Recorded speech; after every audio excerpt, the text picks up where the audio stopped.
Good afternoon, everyone. Today we celebrate a great solemnity, the solemnity of the Nativity of St. John the Baptist. And it's so important that the regular Sunday in ordinary time is displaced by this solemnity. The figure of John the Baptist, the very person of John the Baptist, is so important in the history of salvation that he deserves a large liturgical celebration. And I think if there's one thing that John said in his lifetime that I think summarizes not only his life but ours as well, it is this. John once said, "He must increase, but I must decrease." He, Christ, must increase, and I must decrease. With those simple words, John summarizes all of our lives as followers of Christ. We want Jesus to increase in us. We want our will, our desires, our attachments, no matter how good they might be, to give way, if you will, always to the divine will, to divine action, to divine desire, so that my life becomes no longer mine, but Christ's.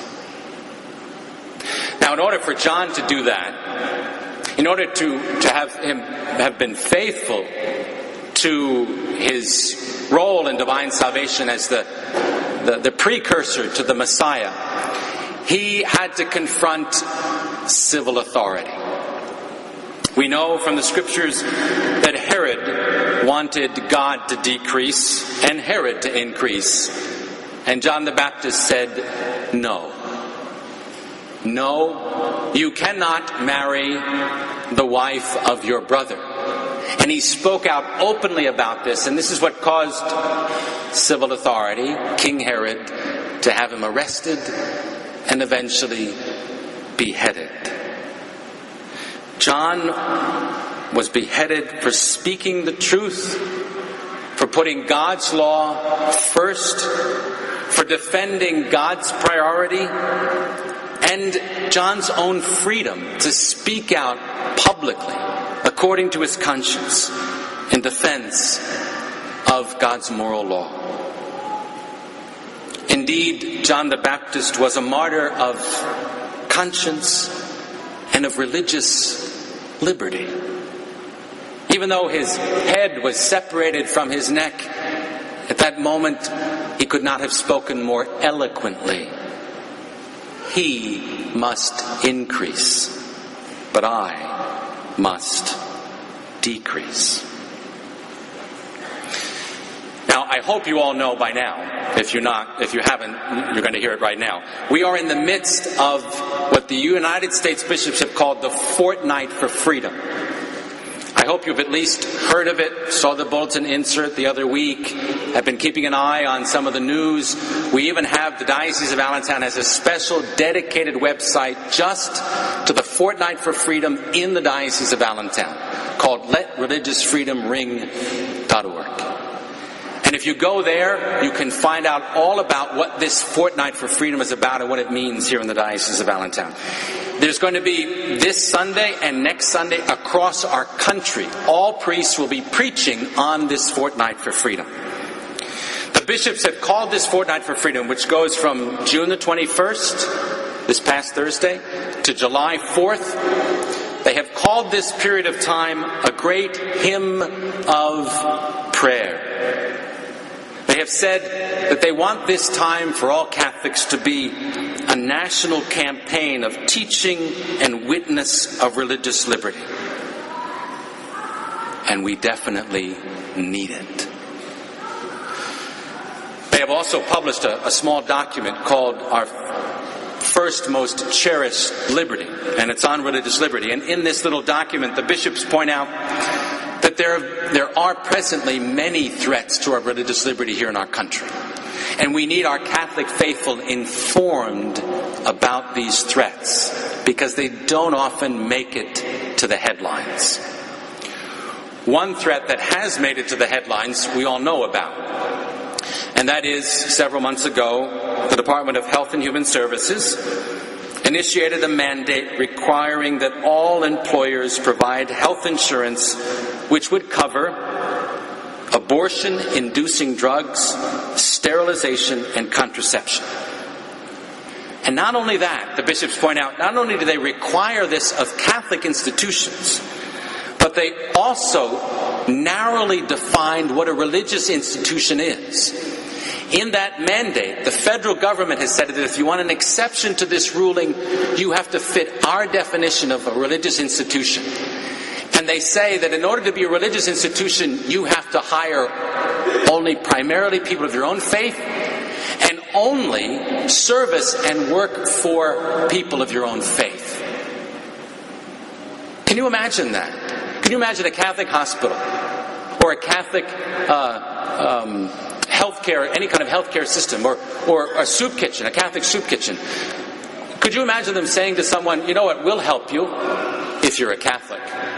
We'll give you food. We'll try to help heal you and get you back on your feet if you're a Catholic. That's ridiculous.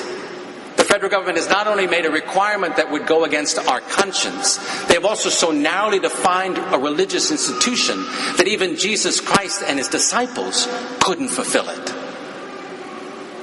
But there are other threats to religious freedom presently in our country, not only at the federal level, but at the state and local level. For instance, the bishops of Alabama have been complaining for quite some time about an immigration law. They've even filed suit in the state of Alabama against this law. Because, and I know that there's many different people with many different opinions about how to handle illegal immigration, but as part of Alabama's law, it makes it illegal for a Catholic priest to hear the confession of an undocumented immigrant. If I was in Alabama, I could not hear confession, I could not celebrate Mass, I could not preach to an undocumented immigrant.